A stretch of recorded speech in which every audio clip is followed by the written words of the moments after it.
En el laboratorio número 5 continuamos con el estudio de los métodos de diagnóstico microbiológicos directos. En este caso nos vamos a centrar en los métodos moleculares basados en la detección de ADN o ARN. En el sentido estricto, los métodos moleculares no solamente pueden detectar ácido desoxirribonucleico o ribonucleico, sino también se consideran moleculares aquellos que se basan en la detección de proteínas o metabolitos producidos por los microorganismos. Ahora bien, ¿qué estudia la genómica? Algunos investigadores han hecho una clasificación y dividen en distintos rubros la genómica. Por ejemplo, la genómica estructural, que estudia o describe el contenido de los genomas. Aclaro que nos vamos a centrar en la parte microbiológica de los estudios genómicos, ya que esto es sumamente amplio y abarca hoy todas las disciplinas de la ciencia.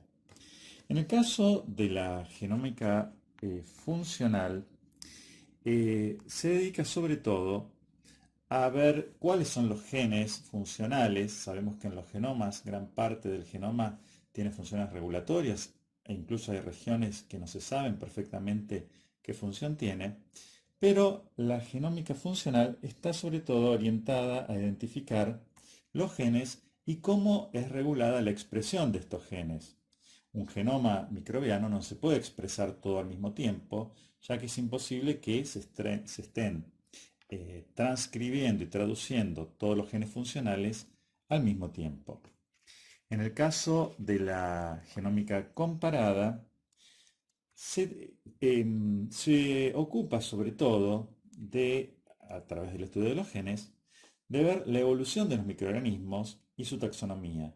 Podemos utilizar la genómica comparada para ver la proximidad o distancia evolutiva entre microorganismos y también con fines epidemiológicos, por ejemplo, para ver clonalidad de aislamientos. Para estudios evolutivos, taxonómicos o de identificación, es muy frecuente utilizar los genes que codifican el RNA ribosomal. En el caso de las bacterias, el RNA ribosomal de 16S. Una característica que tienen estos genes es la de ser sumamente conservados, es decir, que sufren muy pocas mutaciones a lo largo del tiempo y son idénticos en organismos de la misma especie. También, cuando comparamos genes de RNA ribosomal de distintos organismos, la diferencia de nucleótidos que hay entre dichos organismos nos va a dar una idea de la distancia evolutiva entre ellos. Vamos a centrarnos ahora en cómo podemos utilizar los métodos genómicos en el diagnóstico microbiológico. Uno de los primeros usos que se le dio a la genética en el caso del diagnóstico microbiológico fue en la detección de microorganismos, sobre todo microorganismos difícilmente cultivables o incultivables, muy útiles, por ejemplo, en el caso de los virus. Hoy no solamente somos capaces de detectar virus, sino incluso de cuantificar la cantidad de virus en sangre o en un líquido que puede tener un paciente. También podemos utilizar la genómica para identificar un microorganismo que fue aislado por otro método, por ejemplo, por cultivo. También podemos detectar genes que codifican toxinas, factores de virulencia o de patogenicidad y así diferenciar cepas patógenas de cepas saprófitas. Podemos detectar factores o genes que codifican resistencia a antimicrobianos, realizar estudios epidemiológicos y más recientemente utilizar las aplicaciones de la farmacogenética. La totalidad de las técnicas genéticas se basan en la capacidad que tienen las dobles hebras de ADN o híbridos ADN-ARN de unirse y separarse en forma reversible. Las primeras técnicas utilizadas no contaban con amplificación, es decir, se utilizaba el material genético original. Técnicas como el dot blot, hibridización in situ o southern blot se usaron extensamente en investigación, pero no tuvieron éxito en el diagnóstico clínico por la baja cantidad de blanco, de ácidos nucleicos, que se encuentran en las muestras clínicas. La electroforesis de campo pulsado fue utilizada, por ejemplo, y es utilizada aún con fines epidemiológicos. Pero si no amplifico la muestra previamente, tengo que partir de cultivos bacterianos abundantes para tener una correcta sensibilidad. La verdadera revolución en el diagnóstico genético viene con la PCR, la reacción en cadena de polimerasa, y obviamente todas las técnicas que derivaron posteriormente de ella. La técnica original es la que sigue siendo el fundamento de todos los métodos que se están utilizando y es sumamente práctica, reproducible, muy fácil de poner a punto y de realizar en el laboratorio, y de allí su éxito.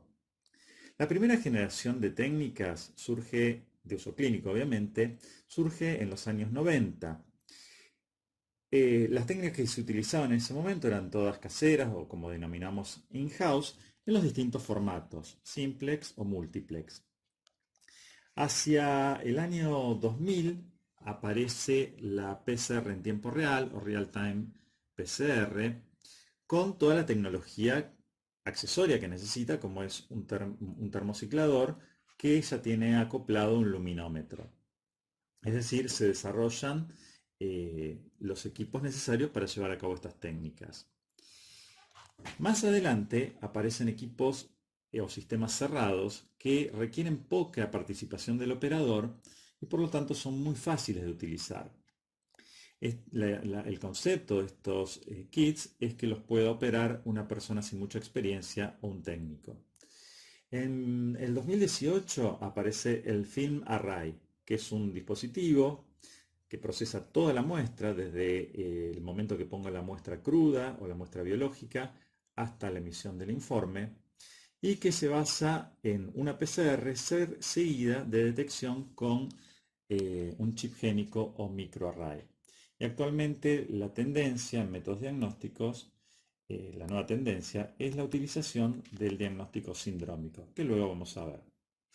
Ahora bien, la mayor fortaleza de la PCR, que es generar millones de copias a partir de unas pocas copias iniciales, es también su mayor debilidad. Como generamos tantas copias en el tubo de reacción, si esas copias salen de ese tubo, pueden llegar a contaminar al operador, al instrumental que se usa, al laboratorio, y luego generar falsos positivos en otras reacciones. Con las técnicas de amplificación disponemos entonces de metodologías para generar gran cantidad de material genético a partir de pequeña cantidad de blanco o de material inicial. Esto parece milagroso o que ha solucionado el diagnóstico, pero como cualquier método diagnóstico posee sus inconvenientes. Recordemos que ningún método diagnóstico es 100% sensible ni específico. Algunos de los problemas que tienen los métodos moleculares es la degradación del blanco, del ADN o ARN presente en la muestra original. También la presencia de inhibidores, como puede ser hemoglobina o el mismo ADN del paciente. Puede haber contaminaciones, sobre todo estas se originan en el laboratorio, y también, en el caso sobre todo de técnicas caseras, falta de estandarización y reproducibilidad.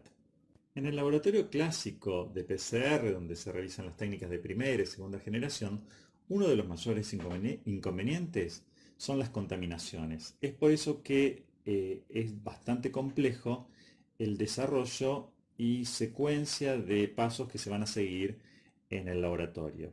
Tradicionalmente el laboratorio se divide en 4 áreas o zonas que tienen un sentido de circulación único. El área 1 es el área de preparación de reactivos. Así vamos a preparar la master mix o mezcla maestra, donde se ponen los reactivos necesarios para el desarrollo de la PCR, pero no se introduce nunca ahí la muestra.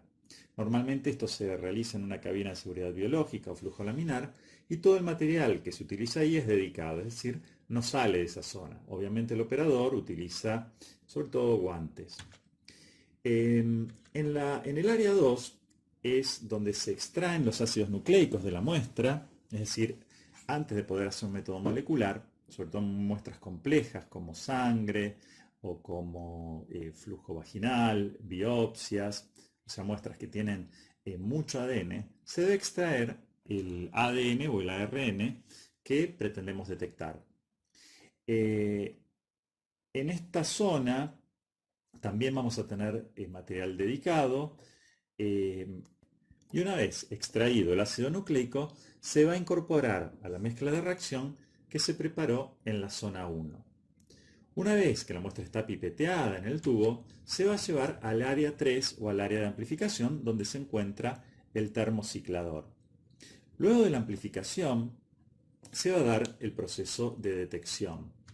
Esta detección, tradicionalmente, se realizaba mediante técnicas de electroforesis en gel de agarosa.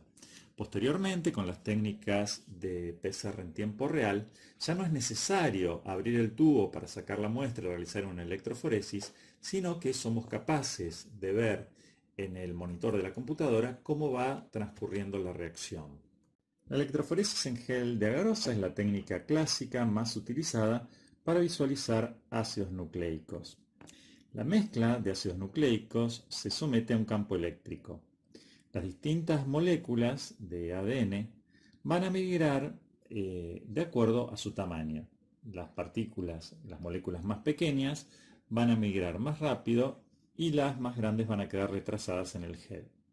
Luego estas moléculas se pueden visualizar usando un fluoróforo intercalante. Se utiliza el bromuro de tidio o el Silver Green, que son moléculas que, excitadas con la luz ultravioleta, fluorecen cuando están intercaladas entre las dos hebras de ADN. Si no hay ADN, el fluoróforo no emite fluorescencia. En esta diapositiva podemos ver el resultado de una PCR para detección de meticilino resistencia. En la calle 1 y 9 vemos los marcadores de peso molecular y en la calle, por ejemplo, 3, señalado por la flecha, podemos ver la presencia del gen NUC-A. El gen NUC-A está presente en Staphylococcus aureus únicamente. El gen MEC es el gen que codifica la resistencia a meticilina y que codifica a la PBP2A, que es una proteína ligadora de penicilina de baja afinidad. En la calle 3, por ejemplo, tenemos solamente la presencia de la banda NUC, por lo cual se trata de un Staphylococcus aureus que no posee el gen MEC-A, es decir, meticilina sensible. En la calle 4 tenemos la presencia del gen MEC-A y no del gen NUC, por lo cual es un Staphylococcus coagulasa negativa, meticilina resistente. Y en la calle 6, por ejemplo, tenemos los dos genes positivos, por lo cual es un Staphylococcus aureus resistente a la meticilina. La banda más liviana, que aparece arriba, es un control de amplificación, que da positivo en todas las muestras. En esta diapositiva vemos el diseño de una PCR multiplex para el diagnóstico, detección de patógenos periodontales. La diapositiva es solamente a título informativo. También van a ver a veces en publicaciones, en artículos, algunas corridas electroforéticas más complejas. En este caso vemos geles de agarosa utilizados en una técnica que se llama RFLP. Es Restriction Fragment Length Polymorphism. Esta técnica se utiliza sobre todo con fines epidemiológicos o para ver clonalidad o filogenia, y se traduce esta electroforesis, que parece un código de barras, en un sistema de tipo árbol que se llama dendrograma, que permite ver la distancia genética entre distintos aislamientos. Para realizar la técnica de PCR se necesita del termociclador. Los primeros termocicladores no eran más que baños termostatizados con un programa informático que realizaba automáticamente los cambios de temperatura. Los equipos fueron evolucionando y el gran salto en la PCR fue el desarrollo de la PCR en tiempo real. Para ello se desarrollaron equipos termocicladores que, además de realizar los cambios de temperatura, también eran capaces de leer lo que sucedía adentro del tubo de reacción. Las muestras contienen en su interior, los tubos contienen fluoróforos. Los fluoróforos son sustancias que, excitadas con cierta longitud de onda, luego emiten radiación electromagnética en otra longitud de onda. Esta señal es detectada por un fotodetector que va graficando lo que sucede entonces adentro del tubo. Existen distintas estrategias para generar fluorescencia a medida que se desarrolla la reacción de PCR y se obtiene el amplificado. Pero esto realmente no tiene importancia para el médico. Una de las mayores dificultades en las técnicas de amplificación es el paso previo a la amplificación, es decir, la purificación del ácido nucleico. En esta etapa también es muy posible que se produzcan contaminaciones con muestras o amplificados anteriores que se analizaron en el laboratorio. La nueva generación de pruebas moleculares comerciales tienden a eliminar este inconveniente mediante sistemas automatizados que extraen el ácido nucleico sin intervención humana o directamente mediante sistemas cerrados tipo de cartucho o cassette del tamaño no mayor a un cartucho de impresora de chorro tinta, donde se introduce la muestra y dentro de este dispositivo se realiza primero la extracción y luego la amplificación y detección del amplificado. Esto se puede realizar debido al gran desarrollo que tuvieron las técnicas de microfluídica. Junto con la miniaturización y automatización llegó el multiplexado. En una técnica clásica de PCR no se pueden detectar simultáneamente más de 3, 4 o 5 patógenos simultáneamente.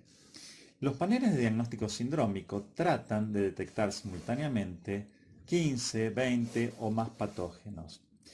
En general, estas técnicas comienzan con una PCR y luego la detección de los amplificados mediante distintas tecnologías, una de ellas el uso de microchips o microarrays.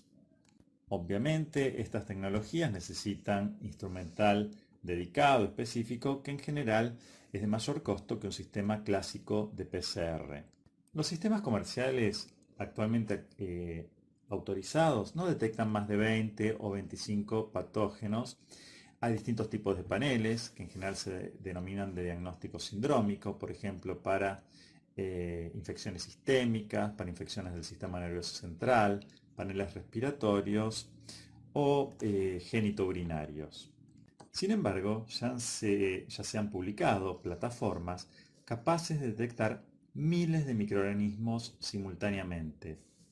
El Green Chip tiene más de 29.000 sondas que puede detectar miles de virus, más de 11.000 genes de RNA bacteriano, RNA fúngico, parasitario e incluso pues, algunas sondas que detectan la respuesta inmune, es decir, transcriptos de RNA asociados a inflamación que nos indican o nos orientan sobre la respuesta inmune del huésped. En el caso de la plataforma BioChain tiene alrededor de 2 millones de secuencias, también para todos los tipos de microorganismos, e incluso para factores de virulencia y patogenicidad.